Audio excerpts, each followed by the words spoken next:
بسم الله الرحمن الرحيم الحمد لله حمد الشاكرين والصلاة والسلام على سيد المرسلين نبينا محمد وعلى آله وصحبه أجمعين أما بعد আমরা সেই মহান অধিপতি আল্লাহ সুবহানাহু ওয়া তাআলার নিমিত্তে অন্তরস্থল থেকে কৃতজ্ঞতা বাণী জানাই। সকলে একবার তার প্রতি কৃতজ্ঞতার স্বর উচ্চারণ করি পড়ি আলহামদুলিল্লাহ। সমস্ত প্রশংসা আল্লাহর জন্য। সালাতু সালাম বর্ষিত হোক প্রিয় নবী মুহাম্মদ রাসূলুল্লাহ সাল্লাল্লাহু আলাইহি ওয়াসাল্লামের প্রতি।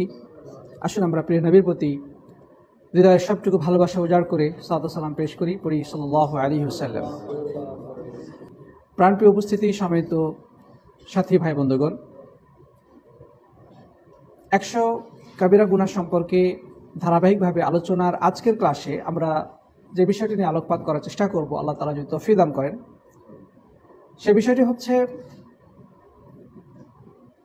মুসলিমদের সাথে চুক্তিবদ্ধ কোনো অমুসলিমকে হত্যা করার ভয়াবহতা সম্পর্কে। অর্থাৎ মুসলিম দেশে কোনো অমুসলিম যদি বসবাস করে এবং মুসলিমদের সাথে চুক্তিবদ্ধ থাকে যে মুসলিমগণ তার পূর্ণ নিরাপত্তা দিবে, তার জানমালের নিরাপত্তা দিবে এবং এর বিনিময়ে সে মুসলিমদেরকে জিজিয়া প্রদান করবে। প্রিয় বন্ধুগণ, তো এখন এ ধরনের চুক্তিবদ্ধ কোনো অমুসলিমকে কোনো মুসলিম যদি হত্যা করে, তাহলে ইসলাম সে ব্যাপারে কি পদক্ষেপ নেওয়ার কথা বলেছে বা ইসলাম সে ব্যাপারে কি শাস্তির কথা বলেছে সেটি নিয়ে আজকে ইনশাআল্লাহ আমরা আলোকপাত করার চেষ্টা করব। ওমা তৌফিক ইল্লা বিল্লাহ। প্রিয় উপস্থিতি, সমাজের সাথী বন্ধুগণ, ইসলাম আল্লাহর পক্ষ থেকে একমাত্র মনোনীত জীবন আদর্শের নাম। ইসলাম পৃথিবীর সর্বপ্রথম ধর্ম। পৃথিবীর সর্বপ্রথম মানুষ আদম আলাইহিস সালাম, তিনি হচ্ছেন সর্বপ্রথম নবী। যুগ পরিক্রমায় সকল যুগেই ইসলামই ছিল একমাত্র জীবন আদর্শ। কিন্তু সময়ের ব্যবধানে মানুষ ইসলামের শিক্ষা থেকে দূরে সরে যাওয়ার কারণে বা আল্লাহর বিধানকে অবজ্ঞা করার কারণে বিভিন্ন ধর্মে বিভক্ত হয়েছে। মানুষ আল্লাহর ইবাদতের পরিবর্তে শিরকে লিপ্ত হয়েছে, আল্লাহ সুবহানাহু ওয়া তাআলাকে অস্বীকার করেছে, আল্লাহ তাআলাকে অস্বীকার করে কুফরিতে লিপ্ত হয়েছে এবং সময়ের ব্যবধানে পৃথিবীর বিভিন্ন প্রান্তে অসংখ্য অগণিত তথাকথিত মিথ্যা ধর্ম, বানোয়াট ধর্ম তৈরি হয়েছে, যেগুলো সম্পূর্ণ ইসলামের মূল শিক্ষা, মূল আদর্শ থেকে বহির্ভূত। আল্লাহ সুবহানাহু ওয়া তাআলা যেই ধর্ম, যেই আদর্শ দিয়ে মানব জাতিকে পৃথিবীর বুকে প্রেরণ করেছিলেন, সেগুলোর সম্পূর্ণ বিপরীতমুখী। তো যাই হোক, একজন মুসলিম সে আল্লাহর কাছে অত্যন্ত সম্মান এবং মর্যাদার অধিকারী। একজন মুসলিমের রক্তপাত ঘটানো, একজন মুসলিমকে অন্যায়ভাবে হত্যা করা, তার সম্পদ লুণ্ঠন করা, তার ইজ্জত সম্ভ্রম ভুলুণ্ঠিত করা, এগুলো ইসলামে জঘন্য কবিরা গুনার অন্তর্ভুক্ত। কোনো মুসলিম কোনোভাবেই যেন অন্য কোনো ব্যক্তির মাধ্যমে নিগৃহীত না হয়, তার রক্ত, অর্থ সম্পদ সব কিছু যেন নিরাপদে থাকে, তার ইজ্জত সম্ভ্রম নিয়ে কেউ যেন ছিনিমিনি খেলতে না পারে। ইসলাম একজন মুসলিমকে সেই মর্যাদা প্রদান করেছে। কিন্তু মুসলিম দেশ, যেখানে মুসলিমদের হাতেই শাসন ক্ষমতা, মুসলিমদের নেতৃত্ব এবং কর্তৃত্ব, এমন মুসলিম দেশে অমুসলিমরা কি বসবাস করার সুযোগ পাবে না? যদিও তারা আল্লাহ রাব্বুল আলামিনকে অস্বীকার করেছে, যদিও তারা ইসলামের বাইরে, কিন্তু মানুষ হিসেবে তারা মুসলিম দেশে বসবাস করার সুযোগ পাবে। তাদেরকে দেশ থেকে বিতাড়ন করা যাবে না কিছু শর্ত সাপেক্ষে। মুসলিম দেশে তারা যদি বসবাস করতে চায়, তাহলে শর্ত হচ্ছে যে মুসলিম সরকার তাদের পূর্ণ নিরাপত্তা দিবে, অর্থাৎ তার জানমাল সম্পূর্ণ নিরাপদে থাকবে, তার উপরে আক্রমণ করার কোনো সুযোগ দেওয়া হবে না, তার জানমাল ইসলামী সরকার হেফাজতের ব্যবস্থা করবে।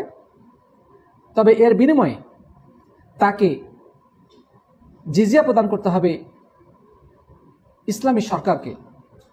ইসলামী সরকারকে সে তার অর্থ সম্পদ বা জমিন থেকে যে ফসল পায় তার একটা অংশ ইসলামী মুসলিম দেশের কোষাগারে জমা করবে। এর বিনিময়ে সরকার তাদের জানমালের নিরাপত্তা প্রদান করবে। অর্থাৎ জিজিয়া প্রদানের শর্তে যেই অমুসলিম মুসলিম দেশে বসবাস করে এবং ইসলামী সরকার তার পূর্ণ জানমালের নিরাপত্তা প্রদান করে, এই ধরনের অমুসলিমদেরকে হাদিসের ভাষায় বলা হয়েছে মুআহিদ বা জিম্মি। মুআহিদ বা জিম্মি বলা হয়েছে। প্রিয় বন্ধুগণ, বর্তমানে আমাদের সারা বিশ্বব্যাপী যে গণতান্ত্রিক রাষ্ট্র অবকাঠামো দেখতে পাচ্ছি, যেখানে মুসলিম অমুসলিম সবাই সমান, সেখানে আল্লাহ রাব্বুল আলামিনের যে পক্ষ থেকে ইসলামের যে মর্যাদা এবং মুসলিমের যে মর্যাদা সেটা আলাদাভাবে দেখায় না, বরং সেখানে একজন কাফের যে দিনরাত আল্লাহকে গালাগালি করে আর একজন যে ইমানদার, উভয়কে সমানভাবে দেখা হয়। প্রিয় বন্ধুগণ, কিন্তু ইসলামী রাষ্ট্র ব্যবস্থায় আল্লাহর আনুগত্যশীল ইমানদার মুসলিম তার মর্যাদা সবসময় ঊর্ধ্বে। আল্লাহ তাআলা তাকে এই মর্যাদা প্রদান করেছেন, আল্লাহ তাআলা তাকে স্পেশাল সম্মান দিয়েছেন।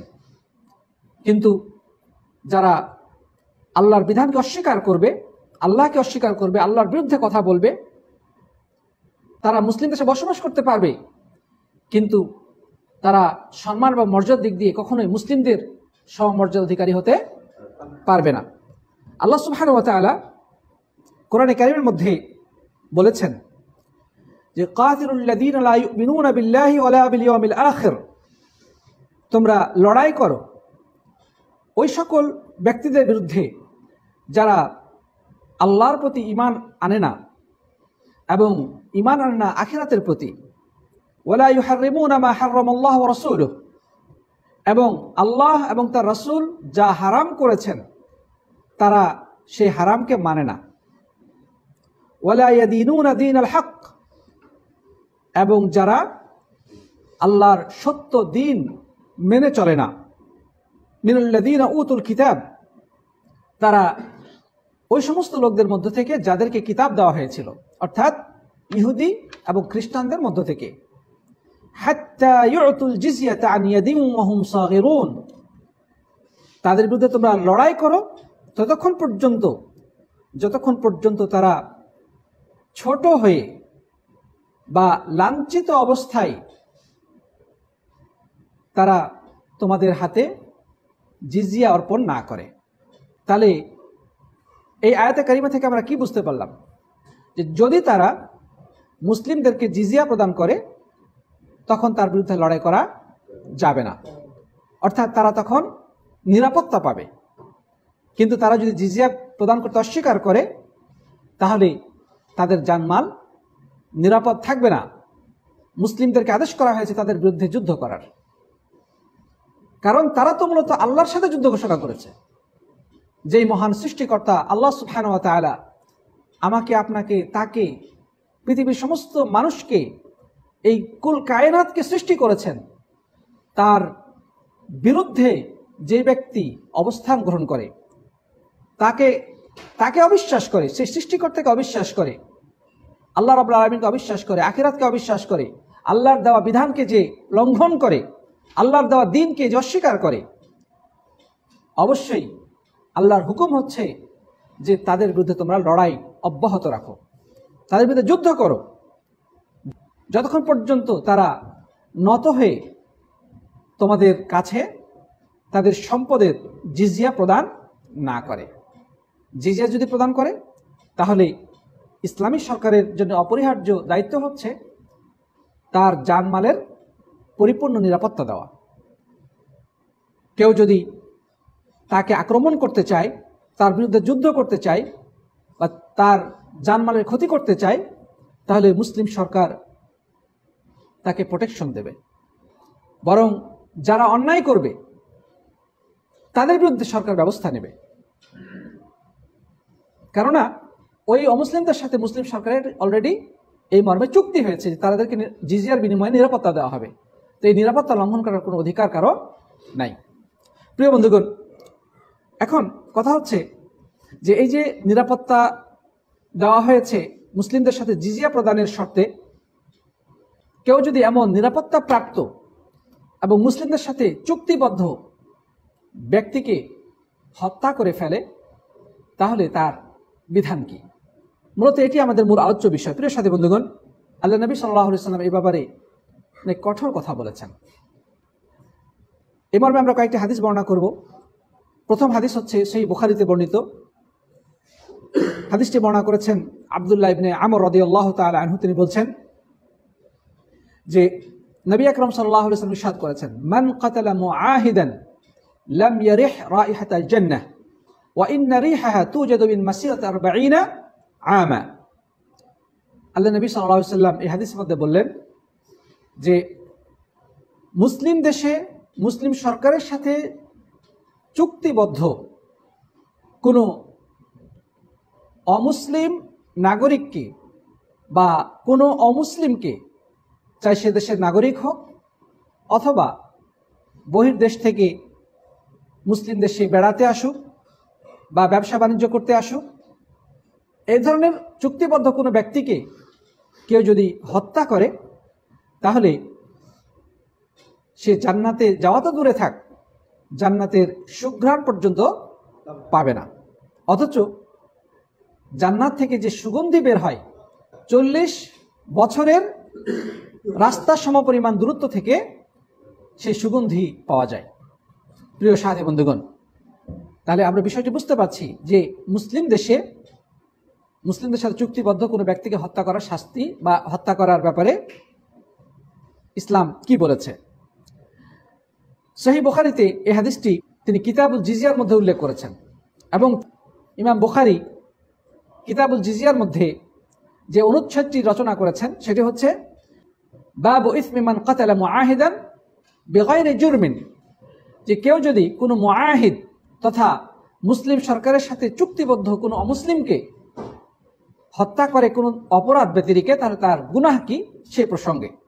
আবার এই হাদিসটা তিনি দিয়াতের অধ্যায়ে বা রক্তপণের অধ্যায়ে উল্লেখ করেছেন এবং সেখানে অনুচ্ছেদ রচনা করেছেন বাবু ইসমি মান কাতালা জিম্মিয়ান বিগাইরি জুরমিন, যে কোনো জিম্মিকে অর্থাৎ জিজিয়া প্রদানের শর্তে মুসলিম দেশে চুক্তিবদ্ধভাবে বসবাসকারী ব্যক্তি, অর্থাৎ মুআহিদ এবং জিম্মি একই অর্থবোধক। তো যে ব্যক্তি কোনো নিরাপরাধ জিম্মিকে হত্যা করবে তাহলে তার কি গুনাহ, সেই ক্ষেত্রে তিনি এই হাদিসটি উল্লেখ করেছেন এবং সেখানে যেই শব্দে হাদিসটি এসেছে সেটি হচ্ছে মান কাতালা নাফসান মুআহিদান লাম ইয়ারিহ রাইহাতাল জান্নাহ ওয়া ইন্না রিহাহা লা তুজাদু মিন মাসিরাতি 40 আমা। এখানে হুবহু একই শব্দে হাদিসটি বর্ণিত হয়েছে, শুধু এখানে নাফসান শব্দটি বেশি এসেছে। তো যাই হোক, এখানে ইবনে হাজার রাহিমাহুল্লাহ সহিহ বুখারীর ব্যাখ্যা গ্রন্থে বলছেন যে ওয়াল মুরাদু মান লাহু আহদুন মাআল মুসলিমিন, এখানে মুআহিদ বা আহলুজ জিম্মা দ্বারা উদ্দেশ্য হচ্ছে এমন ব্যক্তি যে মুসলিমদের সাথে চুক্তিবদ্ধ, সাওয়াউন কানা বিআকদি জিজিয়াতিন আও হুদনাতিন মিনাস সুলতান আও আমানিন মিন মুসলিম, চাই সে জিজিয়ার শর্তে মুসলিমদের সাথে চুক্তিবদ্ধ হোক অথবা সরকার তাকে নিরাপত্তা প্রদান করুক অথবা কোনো একজন সাধারণ মুসলিম তাকে নিরাপত্তা প্রদান করুক, একই বিধান। রাষ্ট্রীয়ভাবেও সেটা হতে পারে, আবার ব্যক্তি পর্যায়েও হতে পারে। কোনো মুসলিম ব্যক্তি যদি অন্য কোনো অমুসলিমকে বলে যে ঠিক আছে, তোমাকে আমি নিরাপত্তা দিব, তুমি আমাদের দেশে বসবাস করতে পারো, তাহলে এই নিরাপত্তা মেনে চলা আবশ্যক। একজন ব্যক্তি রাষ্ট্রীয়ভাবে দিলে তো অবশ্যই সেটা মান্য করতেই হবে। এমনকি কোনো একজন ব্যক্তিও যদি কোনো অমুসলিমকে মুসলিম দেশে থাকার নিরাপত্তা দেয়, তাহলে ওই অমুসলিমের ওপরে কোনো ধরনের আক্রমণ পরিচালনা করা বা তার জানমালের ক্ষতি করার চেষ্টা করা কোনো মুসলিমের জন্য বৈধ নয়, হারাম। প্রিয় বন্ধুগণ, এই বিষয়গুলো বর্তমানে আমাদের গণতান্ত্রিক রাষ্ট্রে বোঝাটা একটু হয়তোবা কঠিন হতে পারে, কিন্তু যখন ইসলামী রাষ্ট্র ব্যবস্থা ছিল, যখন কাফের এবং মুসলিমদের মাঝে যুদ্ধ সংগঠিত হতো এবং সেখানে মুসলিমরা বিজয়ী হলে মুসলিমদের আধিপত্য থাকতো, মুসলিমরা শান শৌকতের সাথে রাষ্ট্র পরিচালনা করত, সেই মুসলিম দেশে অমুসলিমরা বসবাস করার সুযোগ পেত, তবে জিজিয়া প্রদান করার শর্ত সাপেক্ষে। যদিও আমাদের সমাজে এই বিষয়গুলো এখন আসলে চিন্তা করাটা একটু কঠিন। ট্যাক্স সরকার বসিয়ে দিয়েছে, একজন মুসলিমের জন্য যে ট্যাক্স, একজন অমুসলিমের জন্য একই ট্যাক্স। আল্লাহ রাব্বুল আলামিন মুসলিমদের জন্য সম্মান এবং মর্যাদা দিয়েছেন, কিন্তু আমরা মানুষরা নিজেদের মর্যাদা নিজেরাই ক্ষুণ্ণ করেছি। বিশেষ করে মুসলিমরা, মুসলিম দেশগুলো তারা নিজেদের সম্মান, নিজেদের মর্যাদাকে তারা নিজেরাই ভুলুণ্ঠিত করেছে। বরং তারা অনেক ক্ষেত্রে মুসলিম হয়ে মুসলিম দেশে অমুসলিমদের কাছে মাথা নত করে থাকে, অমুসলিমদের পদলেহন করে, তাদেরকে কিভাবে খুশি রাখা যায় সেই চেষ্টায় মত্ত থাকে। এটি হচ্ছে মুসলিমদের বর্তমান দুর্বলতা, মুসলিমদের অধপতন এবং বিপর্যয়ের প্রমাণ।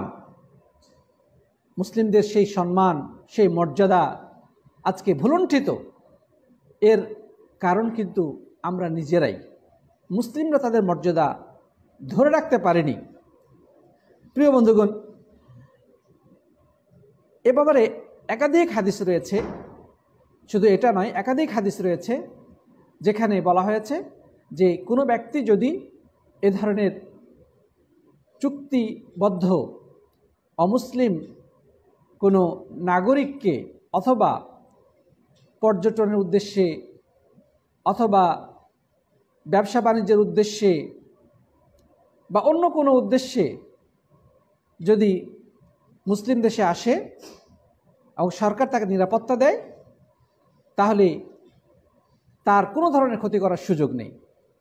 বর্তমান সময়ে আমাদের দেশে, ধরেন আমাদের দেশের কথাই বলি, কোনো অমুসলিম যদি ভিসা নিয়ে আসে, অথবা ধরেন সৌদি আরবের মতো ইসলামী রাষ্ট্রে যে সমস্ত অমুসলিমরা আসে তারা কিন্তু ভিসা নিয়ে আসে, ঠিক না ঠিক?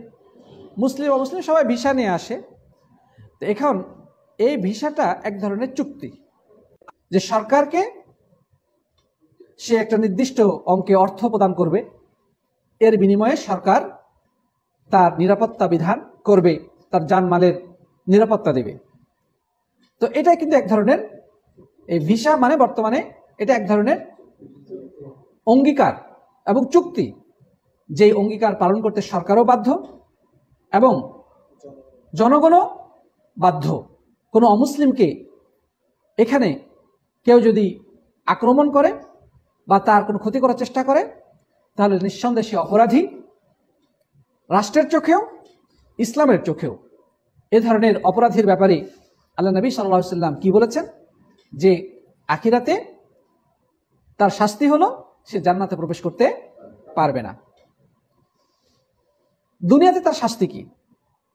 কেউ যদি এ ধরনের ব্যক্তিকে হত্যা করে ফেলে, তাহলে এই ক্ষেত্রে তার শাস্তি কি? প্রিয় বন্ধুগণ, এক্ষেত্রে তার শাস্তি হচ্ছে তাকে দিয়াত প্রদান করতে হবে।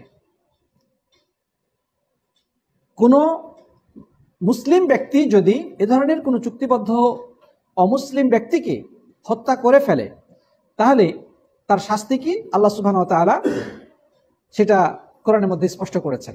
আল্লাহ সুবহানাহু ওয়া তাআলা কোরআনে কারীমে বলেছেন, ওয়া ইন কানা মিন কওমিন বাইনাকুম ওয়া বাইনাহুম মিসাক, সে যদি এমন সম্প্রদায়ের লোক হয় যাদের সাথে এবং তোমাদের সাথে দৃঢ় অঙ্গীকারনামা রয়েছে, চুক্তিনামা রয়েছে, তারপরেও যদি তাকে হত্যা করা হয়, ফাদিয়াতুন মুসাল্লামাতুন ইলা আহলিহি, তাহলে আইন অনুযায়ী ওই নিহত ব্যক্তির পরিবারকে দিয়ত প্রদান করতে হবে। কি প্রদান করতে হবে? দিয়ত প্রদান করতে হবে, অর্থাৎ রক্তপণ দিতে হবে। ইসলামী আইন অনুযায়ী কোনো মুসলিম যদি কোনো মুসলিমকে হত্যা করে তাহলে তার শাস্তি কি? হত্যার বদলে হত্যা, কিসাস। যদি না নিহত ব্যক্তির পরিবার তাকে ক্ষমা করে, যদি ক্ষমা করে দেয় তাতে ক্ষমা পেয়ে গেল, আর না হলে তাকে আরেকটা প্রস্তাব দেওয়া হবে, সেটি হচ্ছে যে দিয়ত দাবি করবে, রক্তপণ দাও, মাফ করে দেব। তাহলে নর্মালভাবে মাফ করতে পারে নিহত ব্যক্তির পরিবার, আবার রক্তপণের বিনিময়েও মাফ করতে পারে। তো এটা হচ্ছে মুসলিমদের ক্ষেত্রে। কোনো মুসলিম যদি অন্য কোনো মুসলিমকে হত্যা করে তাহলে প্রথমত তার কাছ থেকে ক্ষমা চাবে। যদি নিহত ব্যক্তির পরিবার ক্ষমা করে দেয় তাহলে তো সে বেঁচে গেল। সে যদি এমনি ক্ষমা না করে তখন তাকে দ্বিতীয় অপশন দেওয়া হবে, সেটা হচ্ছে রক্তপণ। হয়তোবা হত্যাকারী বলবে যে আমাকে ক্ষমা করে দেন, আমি অন্যায় করেছি, এর বিনিময়ে আমি দিয়াত দিতে প্রস্তুত। এতে যদি নিহত ব্যক্তির পরিবার মেনে যায়, সম্মত হয়ে যায়, তাহলে সে রক্তপণ দিবে, এর বিনিময়ে সে কেসাস থেকে মুক্তি পেয়ে যাবে। বুঝা যাচ্ছে কথাগুলো? এখন কথা হচ্ছে দিয়তের পরিমাণ কতটুকু। দিয়তের পরিমাণ হচ্ছে 100 উট। কয়শো উট? 100 উট। উমর ইবনুল খাত্তাব রাদিয়াল্লাহু তাআলা আনহু 100 উটের মূল্য নির্ধারণ করেছিলেন, আর সেটা হলো 1000 দিনার। কয় হাজার দিনার? 1000 দিনার বা স্বর্ণ মুদ্রা। উমর ইবনুল খাত্তাব রাদিয়াল্লাহু তাআলা জমানায় 1000 দিনারের হিসাবটা বর্তমানে কত? এক্ষেত্রে একটু হিসাবটা আমরা জেনে নেই। 1 দিনার সমপরিমাণ 4.25 গ্রাম স্বর্ণ। দিনার হচ্ছে স্বর্ণের তৈরি মুদ্রা, স্বর্ণ মুদ্রাকে দিনার বলা হয়, আর রৌপ্যের মুদ্রাকে দিরহাম বলা হয়। তো 1 দিনার সমপরিমাণ হচ্ছে 4.25 গ্রাম স্বর্ণ। এখন 1000 দিনার সমপরিমাণ কত গ্রাম স্বর্ণ হচ্ছে? 4250 গ্রাম। তার মানে 4500 গ্রাম স্বর্ণ, 4 কেজি 250 গ্রাম স্বর্ণের সমপরিমাণ। বর্তমান বাজার অনুযায়ী 4 কেজি 250 গ্রাম স্বর্ণ দাম হিসাব করেন। আমি ছোট্ট একটু হিসাব করেছিলাম, তাতে 2 কোটি প্রায় 40 লক্ষ টাকার কাছাকাছি, কিছু কম বেশি হবে। তাহলে এটি হচ্ছে দিয়ত।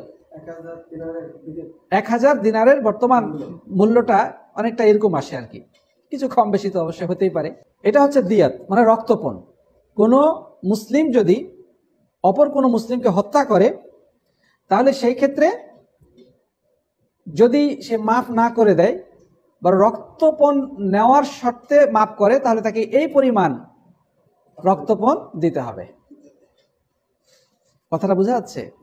আল্লাহ তাআলা ইসলাম মুসলিমকে কত সম্মান দিয়েছে, কত মর্যাদা দিয়েছে, অত সহজ না। সে যদি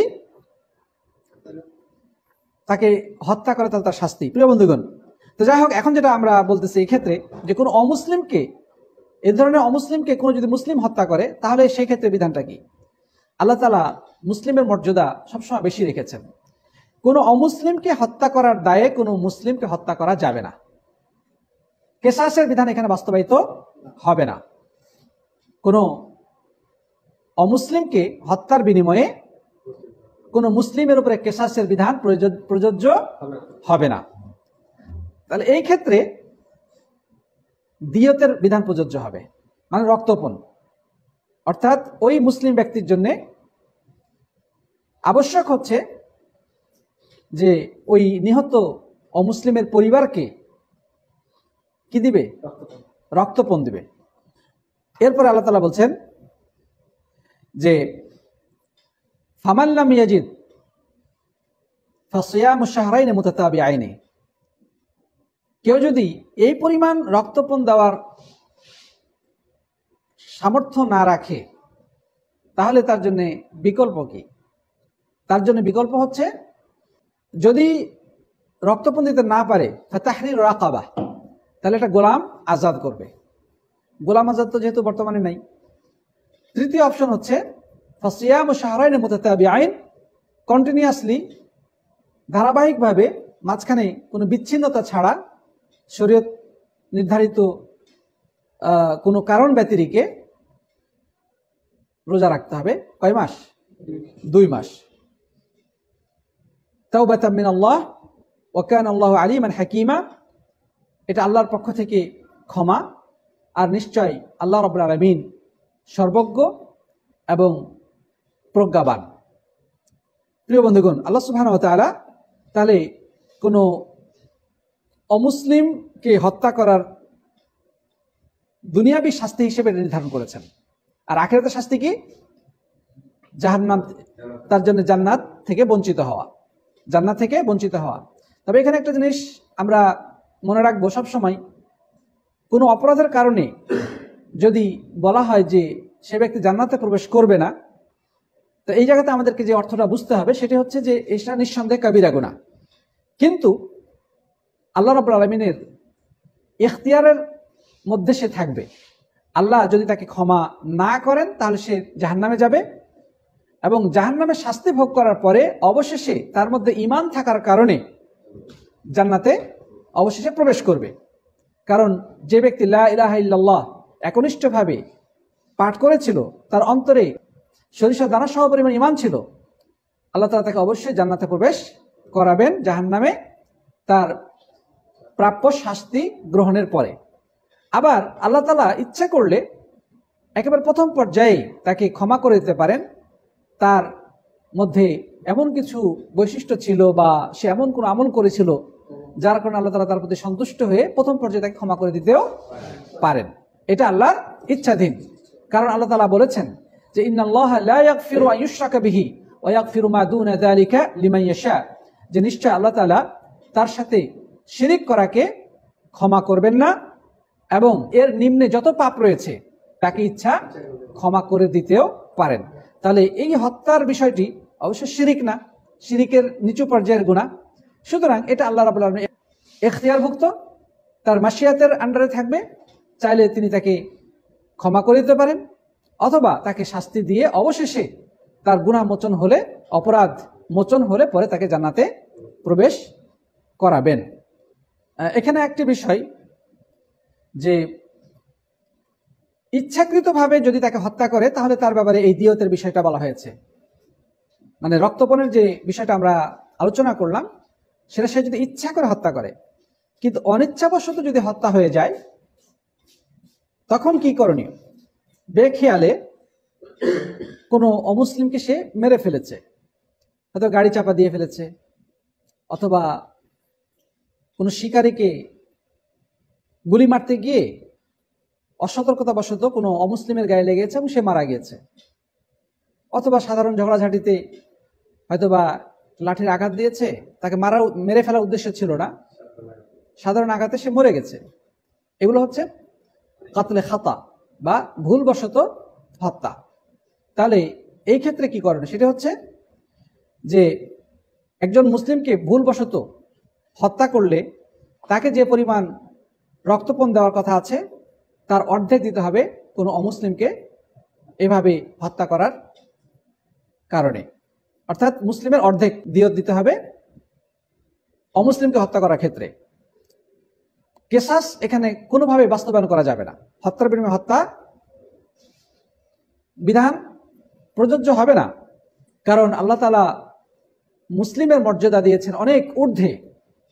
আমরা আর কথা লম্বা করবো না, আশা করি মোটামুটি বিষয়গুলো আমরা জানতে পেরেছি। যদিও এই বিষয়গুলো বর্তমান সময়ে ধারণ করাটা মানে বোঝাটাই কষ্টসাধ্য হয়ে গেছে। আল্লাহর এই বিধানগুলো বর্তমানে বাস্তবায়িত না হওয়ার কারণে এগুলো এখন আমাদের কাছে আশ্চর্যজনক মনে হচ্ছে। আজকে অমুসলিম তো দূরে থাক, মুসলিমদের রক্তের হোলি খেলা চলতেছে, মুসলিমদের রক্তের কোনো মূল্য নাই, নুনের থেকে খুনের মূল্য কম, সামান্য ঝগড়াঝাটিতেই পিস্তল বের করে গুলি করে দিচ্ছে। রাজনৈতিক প্রতিপক্ষ, রাজনৈতিকভাবে মতের মিল নাই, তাকে দুনিয়া থেকে বিদায় করে দেওয়া হচ্ছে। প্রিয় বন্ধুগণ, বরং অমুসলিমরাই আজকে মুসলিম দেশে বসবাস করে মুসলিমদেরকে নিয়মিতভাবে হত্যা করতেছে, যার শাস্তি খুব বেশি হলে কিছুদিন জেলে থাকবে, অনেক ক্ষেত্রে যদি শাস্তি দেয়ও কিছুদিন জেলে থাকবে, জেল থেকে আবার বের হয়ে যাবে, অথবা টাকার বিনিময়ে আইন গায়েন হয়ে যাচ্ছে। মানে আল্লাহর দেওয়া যে সম্মান মর্যাদা মুসলিমের, আজকে সেই মুসলিম তাদের নিজেদের মর্যাদা রক্ষা করতে ব্যর্থ হওয়ায় আল্লাহর পক্ষ থেকে আযাব এসে তাদের চেপে বসেছে।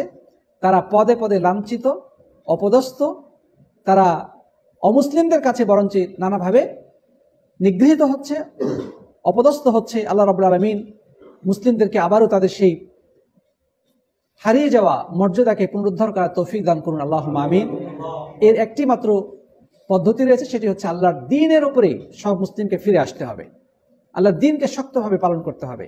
তার আল্লাহ সুবহানাহু ওয়া তাআলা আবারও মুসলিমদের সেই হারানো গৌরব, সম্মান ও মর্যাদাকে ফিরিয়ে দেবেন।